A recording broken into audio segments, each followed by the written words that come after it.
Assalamualaikum warahmatullahi wabarakatuh. Perkenalkan, saya Jetli Butar-Butar, mahasiswa Ekonomi Pembangunan dari Universitas Bengkulu, angkatan 2019.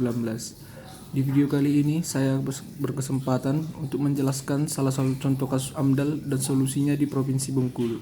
Baiklah, sebelum masuk ke salah satu contoh kasus AMDAL di Provinsi Bengkulu, saya akan menjelaskan tentang pengertian AMDAL. Pengertian AMDAL sendiri berdasarkan Peraturan Menteri Lingkungan Hidup Nomor 38 Tahun 2019.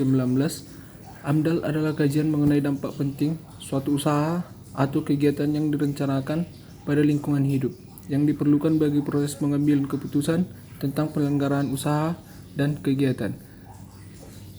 Usaha yang dimaksud dalam AMDAL ini adalah segala aktivitas yang dapat menimbulkan perubahan terhadap lingkungan hidup serta dapat menyebabkan dampak terhadap perubahan lingkungan hidup.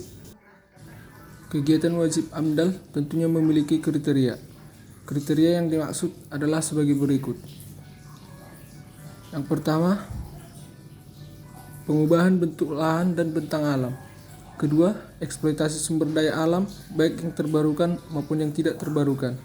Ketiga, proses dan kegiatan yang secara potensial dapat menimbulkan pencemaran atau kerusakan lingkungan hidup, serta pemborosan dan kemerosotan sumber daya alam dalam pemanfaatannya. Keempat, proses dan kegiatan yang hasilnya dapat mempengaruhi lingkungan alam, lingkungan buatan, serta lingkungan sosial dan budaya.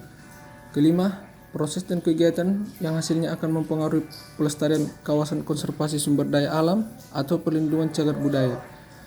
Keenam, introduksi jenis tumbuhan, hewan, dan jasad remi. Ketujuh, pembuatan dan penggunaan bahan hayati dan non-hayati. Kedelapan, kegiatan yang mempunyai risiko tinggi dalam mempengaruhi pertahanan negara. Terakhir, penerapan teknologi yang diperkirakan mempunyai potensi besar untuk mempengaruhi lingkungan hidup. Baiklah, contoh kasus pelanggaran AMDAL yang akan saya angkat di video kali ini yaitu pelanggaran AMDAL oleh PLTU di Teluk Sepang, Provinsi Bengkulu. Sebelumnya, saya akan memperlihatkan hasil interview saya dengan salah satu masyarakat yang terkena dampak oleh aktivitas PLTU Teluk Sepang tersebut. Ini kebun saya, batas semen PLTU sampai ke situ lah habis tanpa ganti rugi. Tanpa ganti rugi, Bu?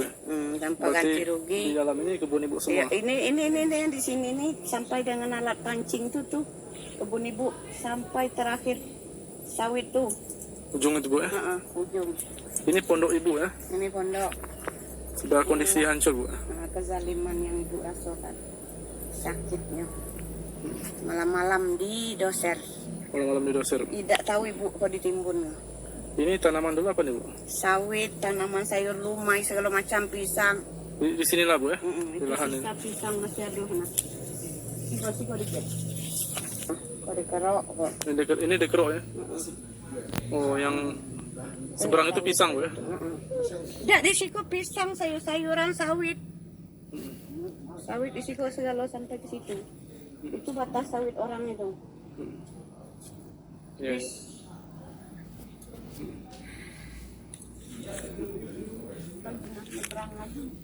Oh, jadi air ini dikerok, Bu? Itu kok dikerok kok.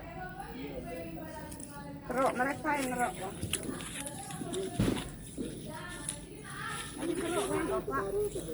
Yang ini baru airnya, Bu ya? Ada sisa sawit ditinggalkan. Ya, sawit kecil ini, Bu. Sawit galo, di tengah tuh sawit galo.